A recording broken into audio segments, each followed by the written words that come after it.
Olá pessoal, tudo bem? Hoje a gente vai falar sobre ordenamento jurídico, né? O que é ordenamento jurídico, para que serve, quais são as atribuições, quais são os membros, né? Então a gente vai conversar um pouco a respeito disso hoje. Então, vamos lá. República Federativa do Brasil. O que quer dizer isso? O Brasil adotou como modelo político o sistema republicano. Ok. E o que se entende pela parte República Federativa do Brasil? Quer dizer que o Brasil ele é dividido em Estados-membros, no caso 27 Estados-membros, mais o Distrito Federal, né, possuindo a administração, né, própria nesses estados, e a gente vai esmiuçar um pouco a respeito disso. Mas, grosso modo, então, o Brasil, uma república federativa, é importante gravar isso, república federativa, formada por 27 Estados-membros, mais o Distrito Federal. Juridicamente, nós somos divididos em três poderes, independentes e harmônicos entre si. A gente já vai trabalhar um pouco esse conceito de independentes e harmônicos entre si, porque é importante, né? São três poderes, sendo eles o poder executivo, o poder legislativo e o poder judiciário. A gente vai falar um pouquinho do poder executivo, né? Quem são os nossos representantes do poder executivo? Na esfera federal, o presidente da República; na esfera estadual, o governador do estado; e na esfera municipal, o prefeito, né? Atribuições. A atribuição do poder executivo é fazer a gestão, administrar o estado, fazer a administração orçamentária, ou seja, arrecadar, pagar, enfim, uma série de atribuições. A gente costuma dizer que é o poder executivo que tem a chave do cofre. Então, se a gente imaginar que e sempre, tá? Sempre o chefe do executivo, seja na esfera federal, estadual, municipal, a gente tem que pensar que ele só pode agir por força de lei. Então, a gente, nas três esferas, existe uma destinação. Por exemplo, X da arrecadação deve ir para a saúde, X da arrecadação deve ir para a segurança, X da arrecadação deve ir para a educação, tá? Então, o chefe do Poder Executivo só pode agir de acordo com a lei. Então, ele precisa destinar, né, percentuais de arrecadação para essas áreas, de acordo com o que a lei determina. Além disso, precisa pagar a folha, né, a folha de pagamento para servidores ativos e inativos, ou seja, também os servidores aposentados entram nessa. E aí, com aquilo que sobra, né, o chefe do executivo vai realizar obras de infraestrutura. Se a gente pensar na esfera federal, né, precisa também fomentar a questão da defesa. Se a gente pensar que tem que nutrir o exército, por exemplo, né, tem que realizar políticas públicas, programas sociais, vamos citar aí o Bolsa Família, entre outros, né, no Brasil. Então, o gestor público, né, o gestor na esfera federal, por força de lei, ele se responsabiliza, né, ele é o responsável pela gestão dos recursos, e sempre por força de lei, tá? E igualmente assim nos estados e municípios. Se a gente for falar um pouco sobre poder legislativo. Legislar, o que é legislar? Legislar é a atribuição de criar leis. Então, o poder legislativo, ele é uma das atribuições. Legislar, votar, né, apresentar projeto de leis, deliberar e votar, aprovar ou sugerir modificações em textos de lei, né? Essa é uma das atribuições do Poder Legislativo. Só voltando um pouquinho no Poder Executivo também, que eu acabei passando, dentre as atribuições eu falei sobre fazer a gestão dos recursos públicos, né? Fazer a gestão da máquina pública. Mas também a atribuição do Poder Executivo organizar a administração interna, né? Gerir também e organizar a administração indireta, né? E auxiliar na fiscalização dos outros poderes, porque devemos lembrar que os poderes são independentes, mas são harmônicos entre si, né?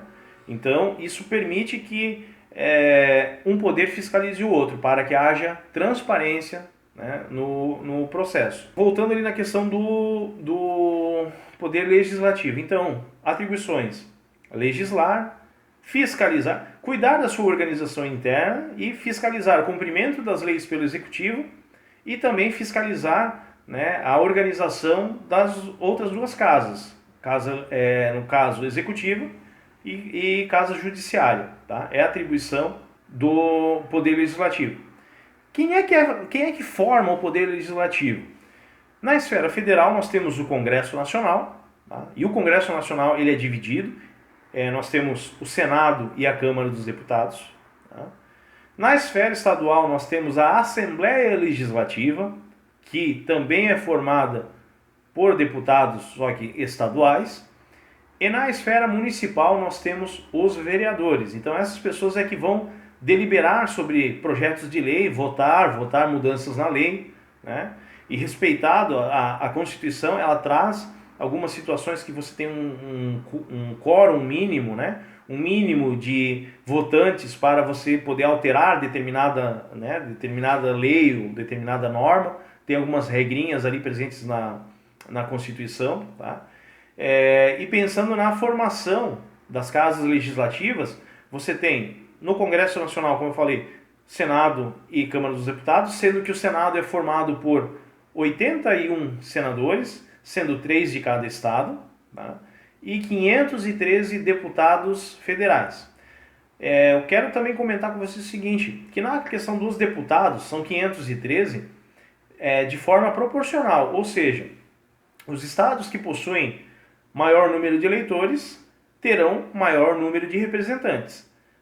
Assim como, é importante mencionar que a lei brasileira ela determina que cada estado terá no mínimo 3 representantes e no máximo 70. Então, é possível variação de acordo com o número de eleitores presentes no estado. Se tem um estado que, embora seja pequeno territorialmente, né, vamos pensar, o Rio de Janeiro, se você comparar com muitos dos estados, ele tem, digamos, uma menor extensão territorial.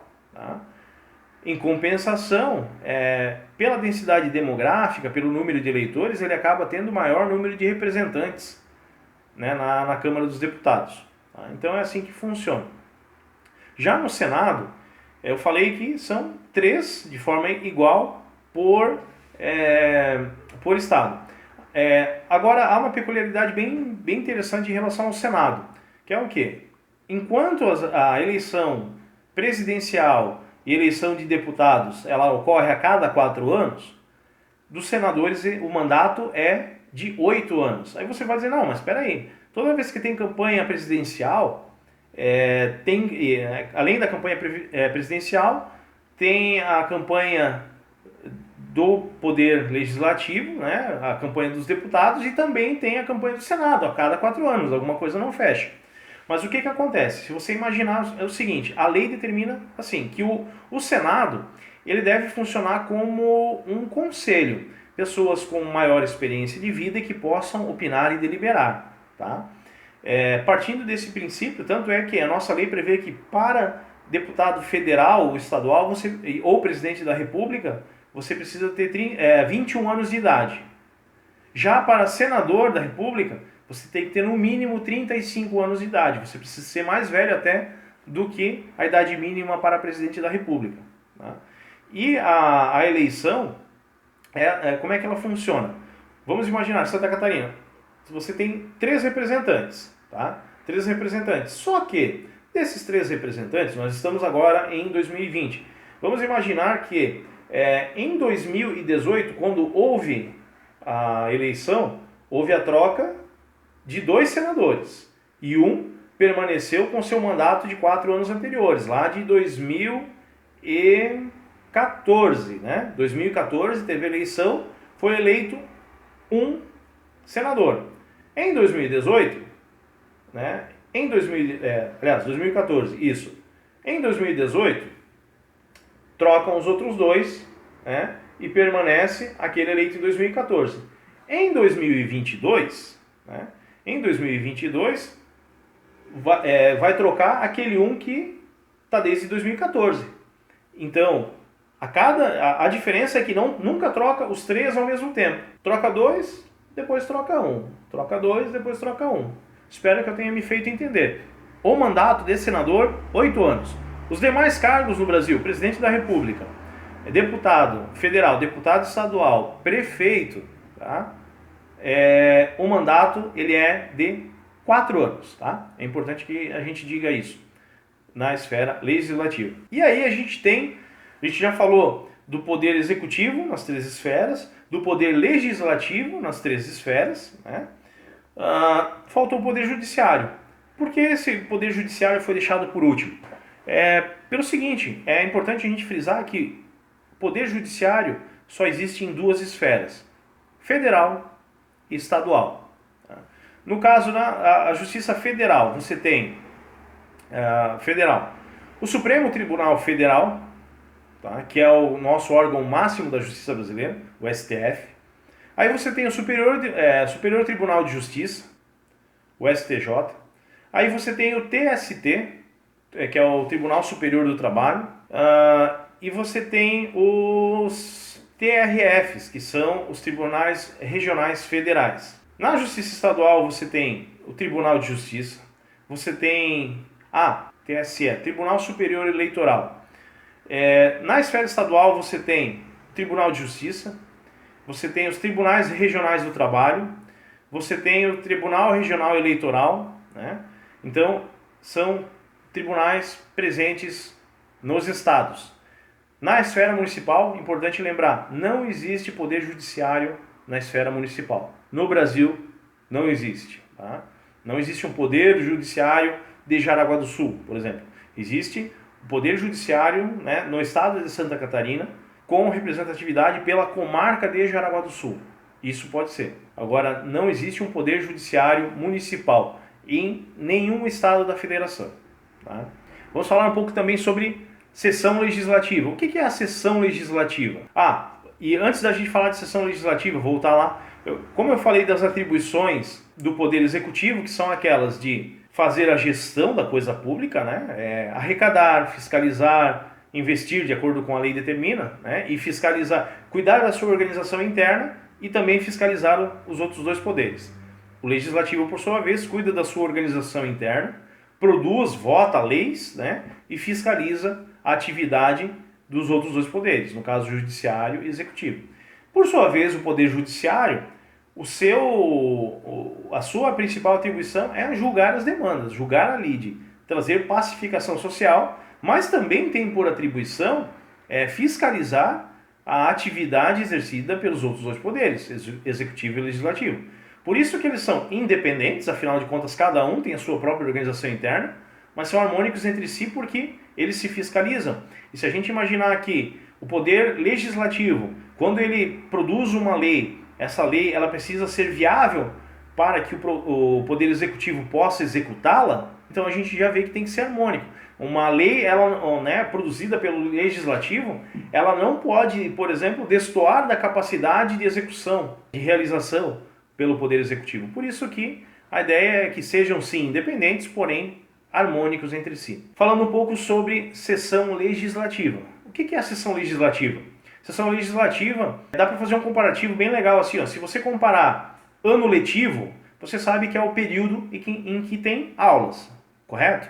Da mesma forma, a sessão legislativa é o período em que o poder legislativo realiza seus trabalhos. Então vamos lá. O poder legislativo, ele inicia a sua sessão legislativa no dia 15 de fevereiro até o dia 30 de junho, certo? Guarde esse número. 15 de fevereiro, ou seja, começou o ano, 45 dias não tem sessão legislativa. E aí vai até 30 de junho. Deu 30 de junho, durante o mês todo de julho, o poder legislativo ele fica em recesso. Existe uma exceção ali que eu já vou tratar também. Tá? Então, de 1º de julho, né, a 31 de julho, recesso.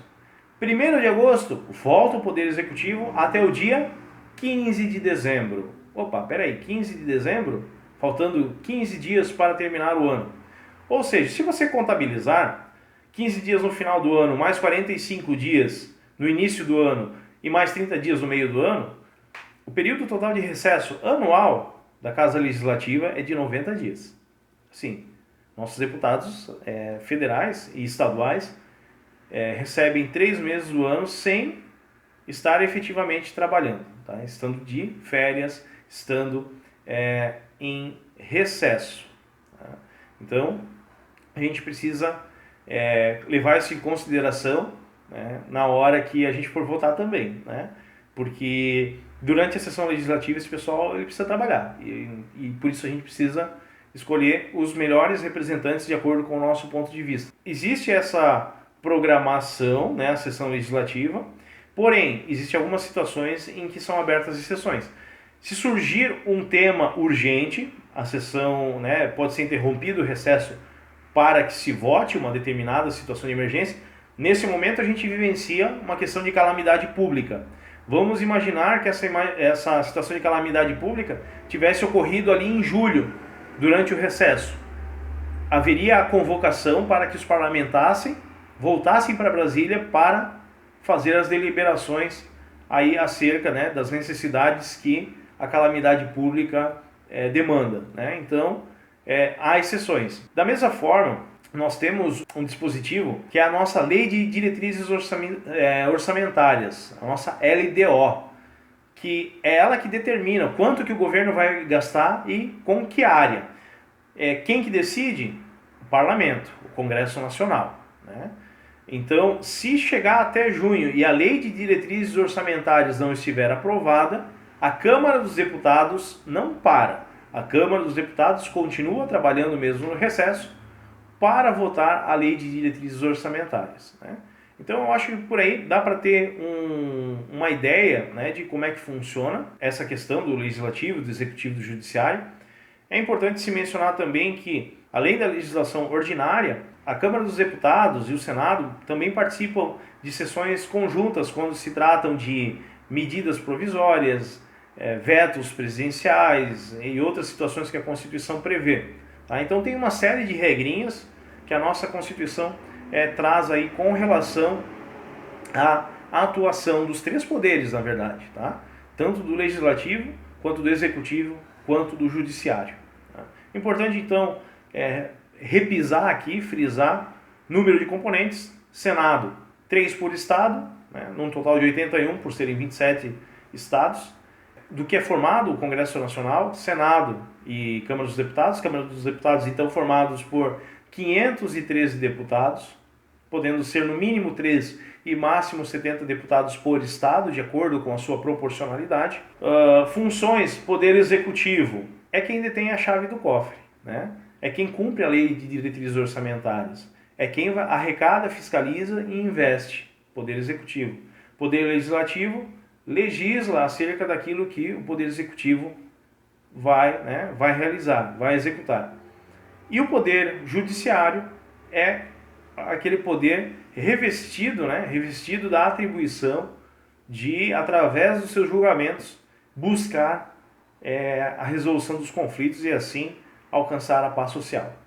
Joia, pessoal? Então, na sequência, a gente vai falar sobre lei, conceito de lei, alguns tipos de lei, o que é uma lei complementar, o que é uma lei delegada, o que é um decreto, o que é uma resolução. Tudo isso a gente já vai tratar na sequência. Joia? Grande abraço e até mais. Então, pessoal, agora a gente vai falar... Deixa eu só finalizar a reposição da minha câmera aqui. Ela tem vida própria, como vocês podem perceber.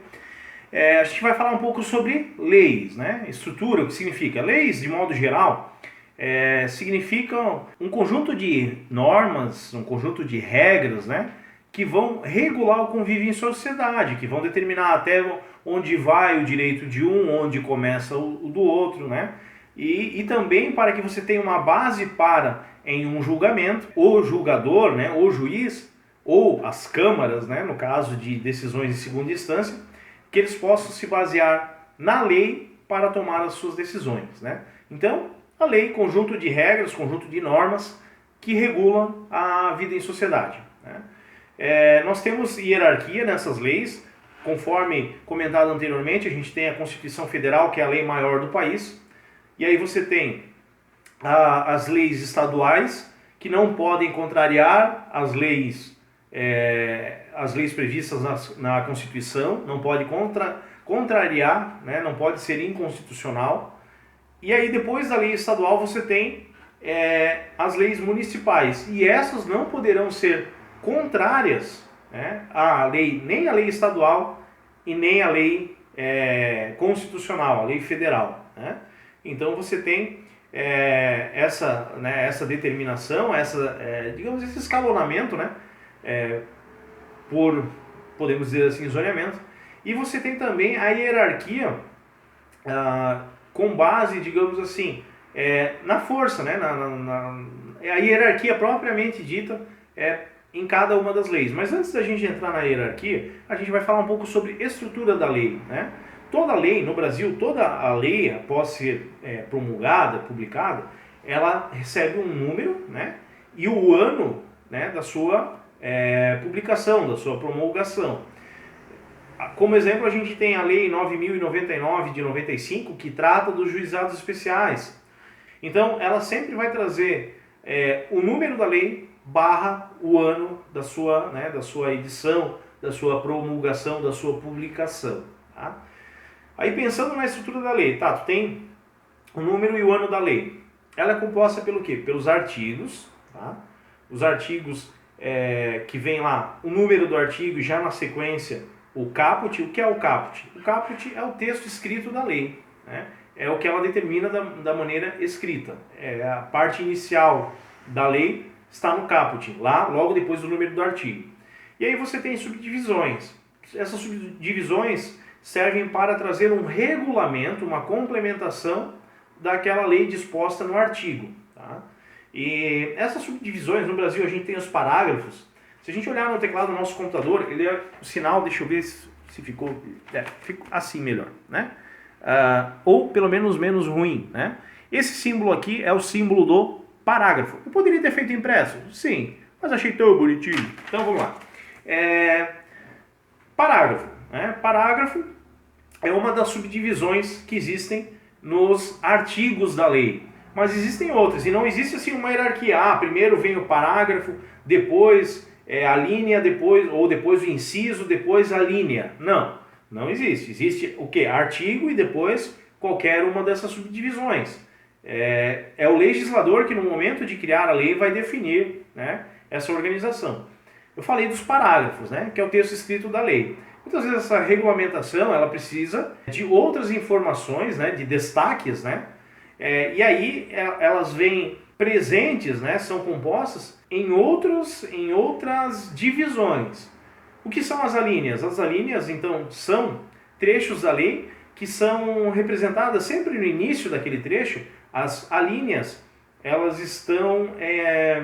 deixa eu ver. Você tem os incisos, que serão sempre representados por números, por algarismos romanos, e você tem as alíneas, que serão sempre representadas por letras. Então você já sabe, se tem letra A, B ou C na frente de um dispositivo legal, trata-se de uma alínea. Se existe um algarismo romano, você sabe que é um inciso. Tá? Se existe esse símbolo aqui, este símbolo, você sabe que trata-se de um parágrafo. Né? E se tem lá um número e o ART, é o artigo. Né? Pode ser o artigo primeiro, o artigo segundo, né? E assim por diante. E aí lá no início da lei, você vai ter o número da lei em si e o ano, né? O ano da sua edição, o ano da sua publicação, né? Dessa maneira. Falando um pouquinho sobre hierarquia das leis, você tem a Constituição Federal, então, como a nossa lei maior, né? Promulgada lá em 1988, então é a nossa lei maior. Aí talvez você esteja pensando, tá, mas de 88 para cá não houve nenhuma mudança na Constituição? Houve. Essas mudanças, elas ocorrem pelas emendas constitucionais, que numa escala de hierarquia, então você tem, pensando num guarda-chuva e de forma decrescente, tá? Então você tem a Constituição Federal, você tem as emendas constitucionais, porque muitas vezes a Constituição ela não é perfeita, ou há alguma mudança social, e aí nasce a necessidade de você ter essa alteração. Essa alteração, você tem duas opções para fazer alterações na lei constitucional. Uma delas, e mais complicada, é você acabar com uma Constituição e fazer outra, que foi o que aconteceu em 1988, mas isso traz muita instabilidade jurídica. E aí seus reflexos econômicos, reflexos jurídicos, né? Então, não é exatamente aconselhado num mundo capitalista, globalizado, etc. e tal. Então, o próprio legislador, na concepção da Constituição, ele já trouxe a previsão de que se pode alterar a Constituição através de emendas constitucionais. Então, a emenda constitucional, ela está em segundo lugar, logo abaixo da Constituição. Por quê? Porque ela altera os dispositivos constitucionais, tem esse poder. Depois nós temos as leis complementares. É meio que autoexplicativo. Leis complementares, complementam alguma coisa, de fato. Você tem muitas vezes o dispositivo constitucional, que, por exemplo, ele diz que lá no artigo 5º da Constituição, que essa Constituição ela vai preservar o direito à vida, à saúde, ao trabalho, a erradicação do trabalho escravo, aí uma série de atribuições lá. E aí você tem as leis complementares que vão viabilizar e direcionar para atingir esses objetivos. Então, muitas vezes a Constituição ela traz uma lei genérica, difusa e genérica, né, para maior alcance, para a generalidade da população, e depois vem a lei complementar falando da aplicação, se houver requisitos, né, quando há algum tipo de benefício para toda a população ou parte da população, fala sobre requisitos. Então a lei complementar tem essa função. Depois a gente tem as leis ordinárias, que é o quê? É a própria lei, tá? É a própria lei, digamos, numa pauta ordinária. Ordinária vem de ordem, não é aquele xingamento das novelas e filmes, né? Seu ordinário, não. Ordinário nesse sentido é ordem, está na ordem, lei ordinária. Há no Brasil essa possibilidade de você editar leis, vamos pensar, Código de Trânsito Brasileiro. É uma lei ordinária. Entre outros, Estatuto da Criança e do Adolescente, lei ordinária. Você tem também as medidas provisórias, tá? Medidas provisórias são remédios constitucionais, são dispositivos legais previstos na Constituição desde 88, exclusivos, tá? Exclusivos do Presidente da República. Somente o Presidente da República pode editar uma medida provisória, porém, para que depois ela se torne uma lei, ela precisa votar. Ela é uma medida provisória para atender a algo imediato e tal, mas a gente precisa entender que no processo legislativo existe um prazo de vigência, tá? Nesse período, ela precisa ser votada no Congresso Nacional para que possa ser editada uma lei com base na medida provisória. Então tem todo um trâmite aí, percebam como as coisas são interligadas.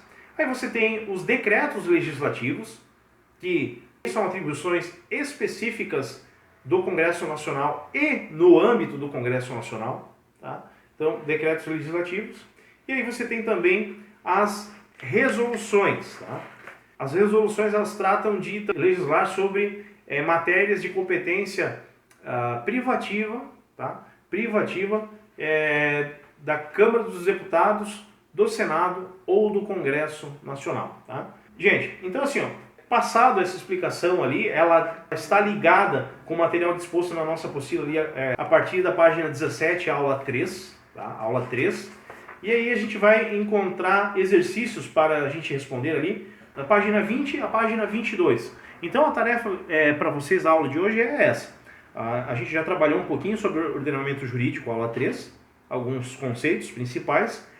E a gente precisa fazer a entrega desse exercício ali da página 20 a 22, então eu peço que me encaminhem, pode ser por WhatsApp mesmo, tá? Texto do WhatsApp com as respostas, ou se quiser fazer um arquivo Word, ou do Word quiser transformar em PDF, fiquem livres, né, para decidir qual o melhor formato, tá? Mas eu preciso receber esse exercício porque ele vai funcionar como registro de frequência de vocês no curso.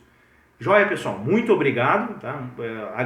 Assim, confesso, estou sentindo bastante falta da nossa interação em sala de aula. Ficar aqui falando para a câmera, para mim é sempre um desafio, porque eu preciso da reação dos alunos para saber como é que está, se está muito rápido, se surgiu dúvida.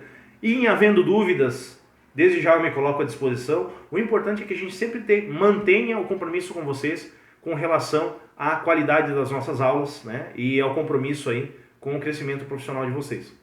Tá joia, pessoal? Grande abraço, até a próxima e aguardo os exercícios.